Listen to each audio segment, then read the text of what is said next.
6.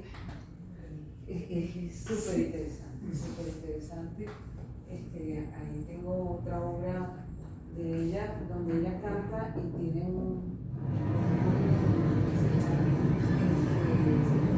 To the side. Five. tiene una, no sé lo que le voy, tiene un grupo de cuerdas que es hermoso. Eso es lo último que quiero decirle, que es una discusión en la música en Estados Unidos. Ella dice que no hay una diferencia entre música popular y culta, característica de los creadores estadounidenses. Tiene una vertiente emotiva, fresca, y siendo cantante puede interactuar con el coro. Pero eso es un elemento interesante con todo lo que está pasando en Estados Unidos, por ejemplo, DJs haciendo música con orquestas sinfónicas, ese tipo de cosas.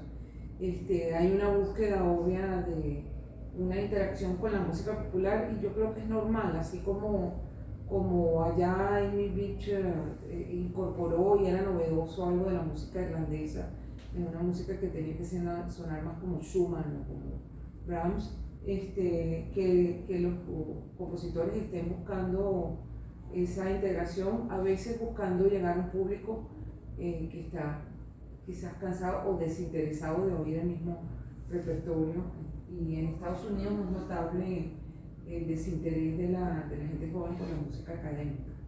Entonces yo creo que todas estas cosas jalan a una audiencia distinta y están haciendo una música distinta. No conseguí la foto de sus 40 años, pero bueno, ahí yo la veo igualita en todas las fotos. Y con esto termino y les doy las gracias por acompañarnos. Espero haberles dejado con ganas de seguir oyendo esa música y la música de sus contemporáneos. Sí, Bueno, buenas tardes. Mi nombre es Víctor Ibarra. Le quiero felicitar. Extraordinario trabajo. Yo soy un conocedor de la astrología porque nunca nos graduamos, siempre estamos en un constante aprendizaje. Yo escuché su convocatoria con Carolina Jaime Branger y dije, yo quiero estar aquí. Ay, qué bueno. Entonces tengo una cantidad de anécdotas para poder llegar, pero le voy a llegar. De todas maneras, de verdad, valiosísimo. Hoy tenemos una luna, mañana y pasado extraordinaria, la luna en Tauro, que tiene que ver con Cortiquito, para quitarle su tiempo, con todo lo vinculado a los placeres de la sensualidad. Sensualidad que significa sentido, no sexualidad. No, pero que yo le voy claro en la sexualidad. Entonces, esta charla nos ha llevado por todo lo que está ocurriendo, el arte, la belleza, el gourmet, el sentir, el saborear. Ustedes la verdad que nos han enriquecido y nosotros somos afortunados los que estamos acá. Teníamos lo que ser, lo que tenemos que estar. Muchísimas gracias, de verdad. Hasta luego.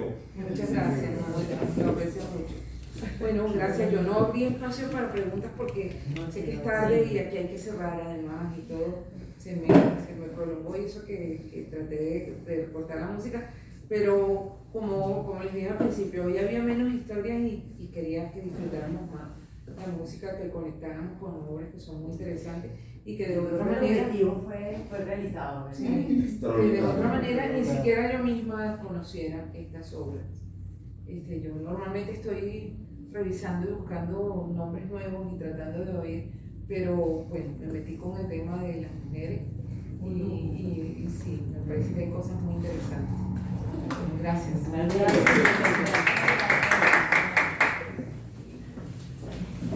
¿Quién es?